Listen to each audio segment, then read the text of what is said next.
രാഹുൽ ഗാന്ധി ഇന്ത്യയുടെ പ്രതിപക്ഷ നേതാവാണ്.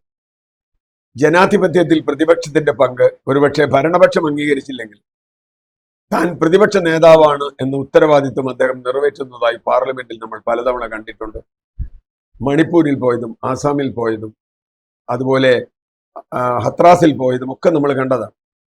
എന്നാൽ ഏറ്റവും ഒടുവിൽ അമേധി മണ്ഡലത്തിൽ കഴിഞ്ഞ തവണ രാഹുൽ ഗാന്ധിയെ തോൽപ്പിക്കുകയും എന്നാൽ ഇത്തവണ നെഹ്റു കുടുംബത്തിന്റെ കൈക്കാരൻ അല്ലെങ്കിൽ കുശിനിക്കാരൻ എന്നിവർ ആക്ഷേപിച്ച ഒരാളോട് ദയനീയമായി തോൽക്കുകയും ചെയ്ത ആളാണ് സ്മൃതി ഇറാനി. സ്മൃതി ഇറാനി രാഹുൽ ഗാന്ധിയെ എത്രത്തോളം കളിയാക്കിയിട്ടുണ്ട് എന്ന കാര്യത്തിൽ ആർക്കും സംശയമുണ്ടാവില്ല. അത്രത്തോളം അപഹാസ്യമായിട്ടാണ് കഴിഞ്ഞ തവണ പരാജയപ്പെട്ടപ്പോഴും അതിനുശേഷവും ഒക്കെ പറഞ്ഞിട്ടുള്ളത്. ഈ തെരഞ്ഞെടുപ്പ് കാലത്ത് പോലും രാഹുൽ ഗാന്ധിയെ അത്രയധികം വിമർശിക്കുകയല്ല കളിയാക്കുകയാണ് ചെയ്തിട്ടുള്ളത്.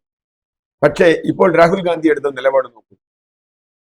അമേഠിയിൽ തോറ്റ് വളരെ വലിയ പരാജയം ഏറ്റുവാങ്ങി നിരാശയിലിരിക്കുന്ന സ്മൃതി ഇറാനിക്കെതിരെ കോൺഗ്രസിലെ കുറെ ആളുകൾ കോള് വിളിക്കുകയും അവർക്കെതിരെ സോഷ്യൽ മീഡിയയിലും മറ്റു മാധ്യമങ്ങളിലും വലിയ തോതിലുള്ള ആഭാസതരങ്ങൾ പറയുകയും ചെയ്തപ്പോൾ രാഹുൽ ഗാന്ധി തന്നെ നേരിട്ട് ഇടപെട്ടുകൊണ്ട് പറഞ്ഞു, ഒരിക്കലും ചെയ്യാൻ പാടില്ല.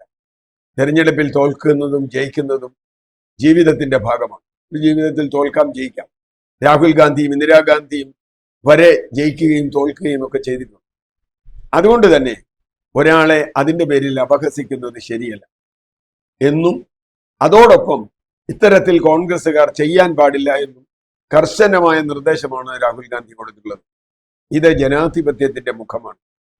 നമ്മുടെ നാട്ടിൽ പോലും വലിയ തോതിൽ സൈബർ ആക്രമണങ്ങളും മറ്റു രീതിയിലുള്ള ആക്രമണങ്ങളും നടത്തുന്നതിന് രാഷ്ട്രീയ പാർട്ടികൾ കൂട്ടുനിൽക്കുമ്പോൾ ഒരു രാഷ്ട്രീയ നേതാവ് സത്യസന്ധമായി തൻ്റെ അണികളോട് പറയുകയാണ്, സ്മൃതി ഇറാനിക്കെതിരെ, പ്രത്യേകിച്ചും അവരൊരു സ്ത്രീയാണ്, അവർക്കെതിരെ ഒരു തരത്തിലുള്ള ആഭാസ തരത്തിലുള്ള കമന്റ് വിടാൻ പാടില്ല. തോറ്റത് ഒരു തെരഞ്ഞെടുപ്പിലാണ്. അടുത്ത തെരഞ്ഞെടുപ്പ് വേണമെങ്കിൽ ജയിക്കാം അല്ലെങ്കിൽ തോൽക്കാം. പക്ഷേ അതൊരാളുടെ കുറവായി നമുക്ക് കാണാൻ കഴിയില്ല.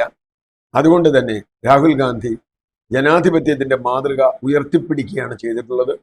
ആർക്കെതിരെ വ്യക്തിപരമായ ആഭാസങ്ങൾ, പ്രത്യേകിച്ചും സ്ത്രീകൾക്കെതിരെ ലൈംഗിക ചുവയുള്ള ആരോപണങ്ങളൊക്കെ ഉന്നയിക്കുന്നത്, ആഭാസങ്ങൾ ഉന്നയിക്കുന്നത് തെറ്റ് തന്നെയാണ്. വിമർശനമാകാം, പക്ഷേ അസഭ്യം ആയിക്കൂടാ എന്നാണ് രാഹുൽ ഗാന്ധി പറഞ്ഞതിനർത്ഥം. കേരളത്തിലെ രാഷ്ട്രീയ നേതാക്കന്മാരും ഇത് അംഗീകരിച്ചാൽ രക്ഷപ്പെട്ടു എന്നേ പറയാൻ പറ്റൂ.